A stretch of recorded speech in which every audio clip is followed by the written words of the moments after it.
The truth about vanished Golden Age stars. What really happened? Old Hollywood was filled with glittering premieres, flashing cameras, and names etched into cinema history. But some stars didn't fade away with age or scandal. They disappeared when audiences least expected it. Imagine seeing a face on every screen, only to watch them walk away with no goodbye. No farewell tour, no last curtain call, just silence. These stories aren't about forgotten extras.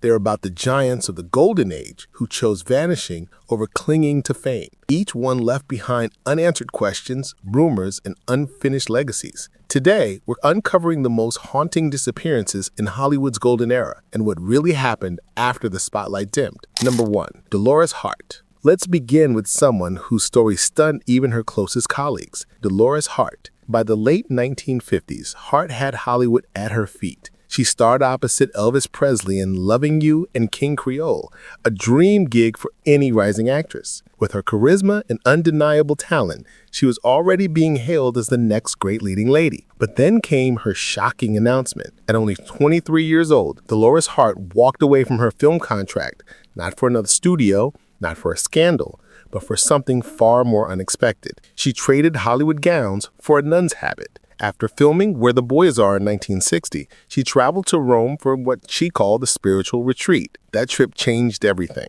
Hart felt called to religious life and joined the family of Regina Lourdes in Connecticut. From red carpets to morning prayers, from co-stars to cloisters, the transformation was complete. Her colleagues were floored. Director Vincente Minnelli once remarked that Hart had an inner light brighter than any camera flash. That light, it seemed, was never meant to be captured on screen forever. She turned her back on stardom and chose solitude, faith, and community service. Her Hollywood past just a faint echo. Some say hers was the boldest exit of any star. Not tragedy, not scandal, but a deliberate step into an entirely different world. But Dolores Hart wasn't the only one who stunned audiences by disappearing at the height of success. Another young starlet just as promising left behind an even darker mystery. Number 2. Peg Entwistle. If Dolores Hart's story was about finding peace, Peg Entwistle's was the polar opposite.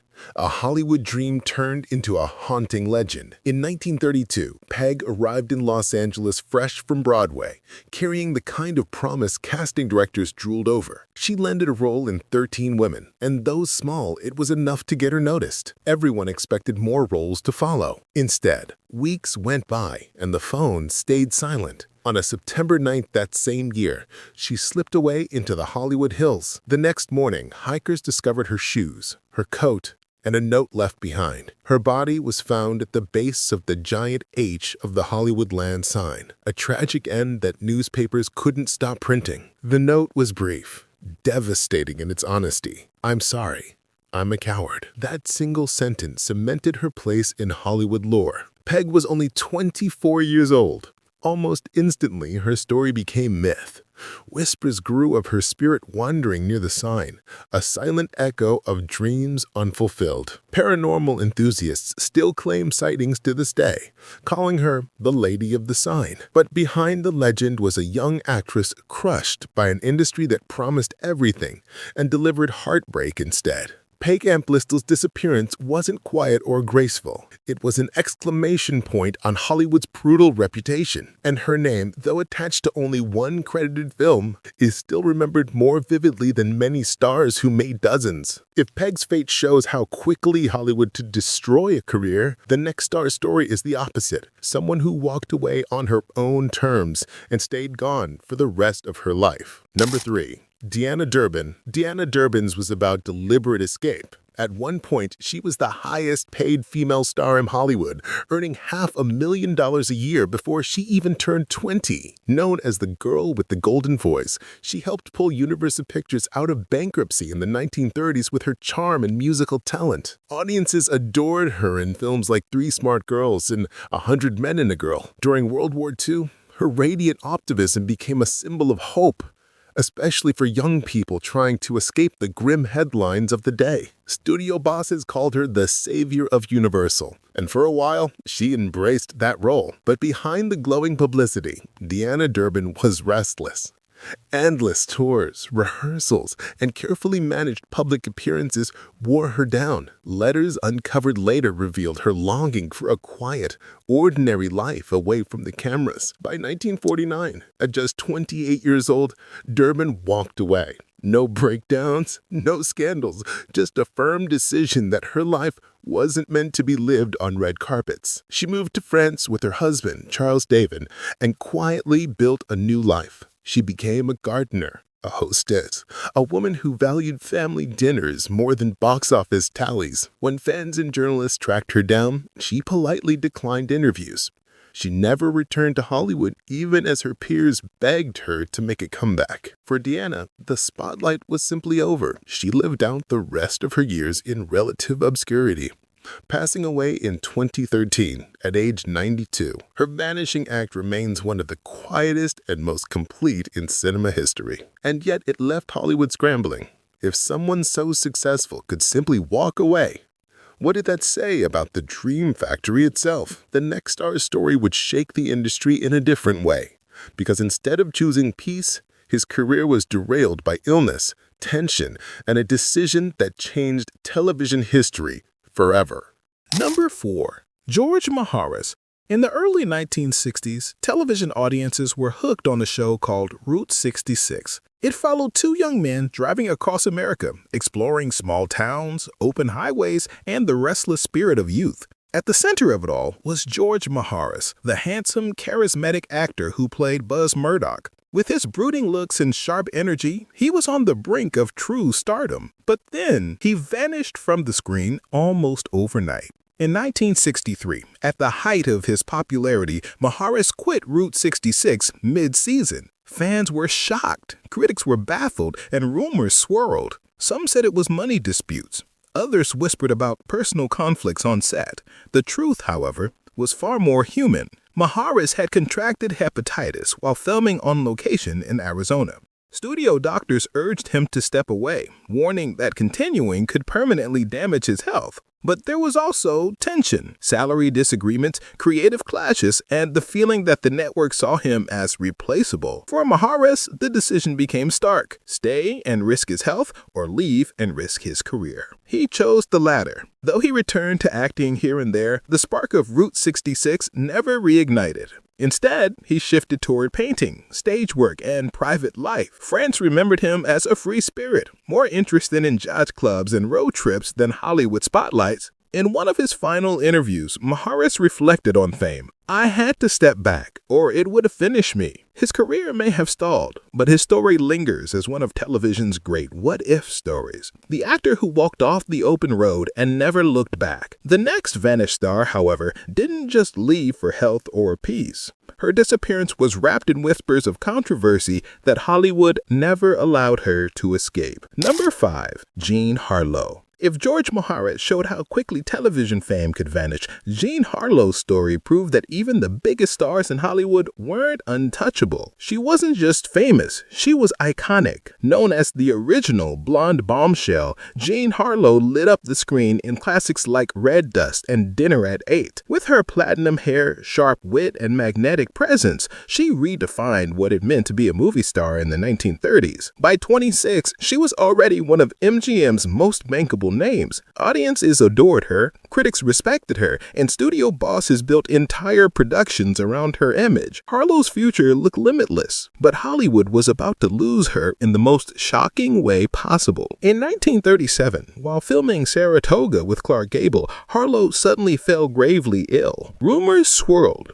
Whispers of exhaustion, hidden illnesses, or even foul play. The reality was far simpler and far sadder. She was suffering from kidney failure, a condition doctors at the time could do little to treat. Within days, she was gone. Her death stunned the industry. Clark Gable was said to be inconsolable. Crowds flooded the streets for her funeral, some fainting at the sheer weight of grief. MGM was left scrambling to complete Saratoga, resorting to body doubles and recycled footage just to finish the film. And yet, for all the glamour and myth-making, Jean Harlow's sudden absence created one of Hollywood's greatest what-if stories. What roles would she have taken had she lived? How much bigger could her star have burned? Instead, she became frozen in time. Her disappearance from the screen wasn't a retreat. And it wasn't scandal. It was a reminder that Hollywood's brightest lights sometimes burn out the fastest. But while Harlow's ending was sudden, another young actress, Mary Miles Minter, saw her career vanish under the shadow of a controversy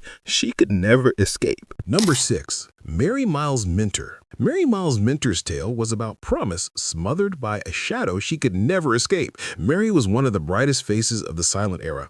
With wide eyes and delicate features, she was promoted as Hollywood's wholesome sweetheart, starring in films like Anne of Green Gables and The Little Clown. Audiences adored her, and studio bosses predicted she would rival Mary Pickford herself. Then, in 1922, Hollywood was shaken by the shocking death of director William Besman Taylor. Mary's name was suddenly entangled in the headlines, with gossip columns speculating about a secret relationship between them. She was never accused of wrongdoing, yet the endless rumors destroyed her carefully built image. Hollywood can be unforgiving. Within weeks, her studio contracts evaporated, projects in development were quietly dropped, and her once bright future dimmed almost overnight. One final screen test was filmed, but never even developed, leaving fans to wonder what could have been. The years that followed were spent far from flashing cameras. Mary retreated to a private estate where neighbors remembered her as a quiet, almost ghost-like presence. She filled notebooks with poetry and wandered through rose gardens, her fame reduced to whispers of the past. Even in private letters, her heartbreak showed. In one, she confessed, "The lights that once warned me now burn me still." It was a chilling reminder of how a promising career could be consumed by rumor alone. Mary Miles Minter's story stands as one of Hollywood's earliest cautionary tales. A young star erased not by failure, but by scandal she could never outrun. The next story, however, would be even more unsettling. The tale of a woman promoted as the next Jean Harlow, only to see her career and her life spiral into obscurity. Number 7. Peggy Shannon. If Mary Miles Minter was undone by scandal, Peggy Shannon was undone by comparison. Hollywood loves to crowd replacements, and when Jean Harlow became the platinum-haired sensation of the 1930s, studios decided they needed another one. That's when Peggy Shannon entered the picture. Peggy was a redhead with striking features and a lively screen presence. She was pushed heavily in films like Girl Missing and Delicious, but behind the studio fanfare was a simple truth. Audiences saw her not as Peggy Shannon, but as the next Jean Harlow. It was a label she could never quite escape. For a time, she was everywhere. Publicity shots, premieres, magazine covers, but unlike Harlow, who embodied star power, Shannon struggled to find lasting footing. Roles dwindled, contracts shrank, and the spotlight that had been so eagerly thrown her way suddenly shifted elsewhere. By the late 1930s, Peggy's once promising career was in freefall. The glamorous premieres gave way to smaller projects, then to none at all. She faded into obscurity, remembered only in whispers as Hollywood's failed replacement. Friends later remarked that the pressure and the comparisons wore her down, leaving her feeling like she was never enough on her own terms. Her story ended tragically young, at just 34. Peggy's light was gone, leaving behind a sobering reminder of how Hollywood's brutal nature. Studios could crown you one day and discourse you the next, all while searching for the next face to fit the same mold. Peggy's disappearance wasn't as legendary as Jean Harlow's, but it was perhaps even sadder, because it wasn't fate that ended her career, but Hollywood's habit of using, discarding, and replacing its stars. And while Shannon faded quietly, another actress chose a very different path. She walked away from fame at her absolute peak, and she never returned. If you've been enjoying this journey through Hollywood's vanished legends, now's the time to hit that like button and subscribe. It keeps these forgotten stories alive. And trust me, the final stars on our list reveal endings even more shocking than you would expect. Number 8. Greta Garbo. Greta Garbo was the rare star who refused to play the game at all. At her peak, she wasn't just famous, she was mythic. Known as the Swedish Sphinx, Garbo had the kind of presence that could carry an entire film with a single look. With 6 Academy Award nominations and iconic roles in Anna Christie and Camille, she reigned as one of MGM's crown jewels. But in 1941, everything changed. Her final film, Two-Faced Woman, flopped. It was a rare stumble for Garbo, but few expected it would also be her last. Instead of regrouping for a comeback, Garbo did the unthinkable. She walked away. At just 36 years old, she vanished from Hollywood, leaving behind an industry stunned into silence. Her farewell was as cryptic as her on-screen persona. At a brief press event, she refused most questions and offered no explanations. "I want to be alone," she was famously quoted as saying, a line that became her legend as much as any role she ever played. In the years that followed, Garbo reinvented herself as a ghost in plain sight. She retreated to New York City, where she lived in a Fifth Avenue apartment, took long, solitary walks through Central Park, and immersed herself in painting and classical music. Neighbors described her as a solitary figure, clutching a small satchel and avoiding attention. She never gave interviews, never returned for a cameo, and never attended a premiere. Her silence, however, spoke volumes. Director Clarence Brown once remarked that Garbo's disappearance in public life was more complete than anything Hollywood had ever staged. For some, it was heartbreaking. For others, it was the ultimate power move. The greatest star in the world simply refusing to play anymore. Greta Garbo's retreat wasn't a downfall, a scandal, or a tragedy. It was a choice, and it remains Hollywood's most enduring vanishing act. But while Garbo's exit was quiet and controlled, the next story couldn't have been more different. Lupe Villas' dramatic final chapter became one of the most infamous tales in Hollywood's golden age. Number 9. Lupe Velez. If Greta Garbo's story was about silence and solitude, Lupe Velez's was about fire, passion, and a final act that became one of Hollywood's most infamous legends. Lupe Velez, nicknamed the Mexican Spitfire, burst onto the scene in the 1920s with a fiery personality that made her unforgettable both on and off screen. She starred in comedies like Hot Pepper and The Half-Naked Truth, and audiences adored her boldness. Unlike many of her peers, Lupe refused to blend in. She was loud, unapologetic, and always dramatic, a walking headline. But Hollywood's affection for her was fickle. Studios loved her energy, but they also typecasted her into one-dimensional, exotic roles. As time passed, opportunities shrank. The one who once lit up marquees with her name was suddenly facing fewer offers, smaller films, and fading attention from a press that once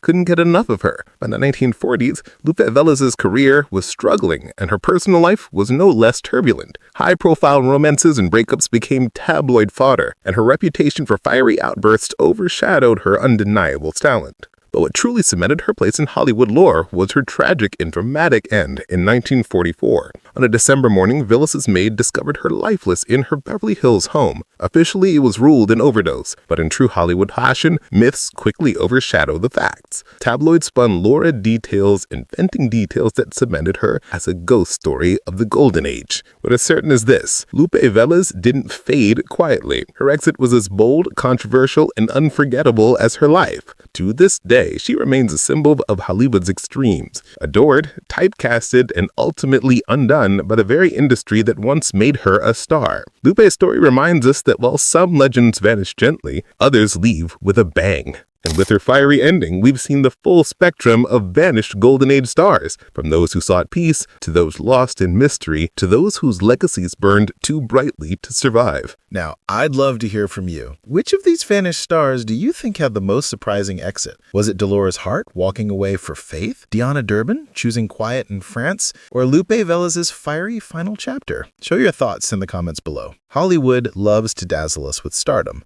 but the truth is, not every story ends in applause. Some legends chose peace, some faced heartbreak, and others left behind mysteries that remain unsolved to this day. These vanishings remind us that fame is fleeting, and the people behind the spotlight often long for something far beyond the cameras. If you enjoyed uncovering these hidden chapters of film history, make sure to subscribe for more forgotten stories from the Golden Age, because behind every shiny marquee, there's always a shadow waiting to be explored.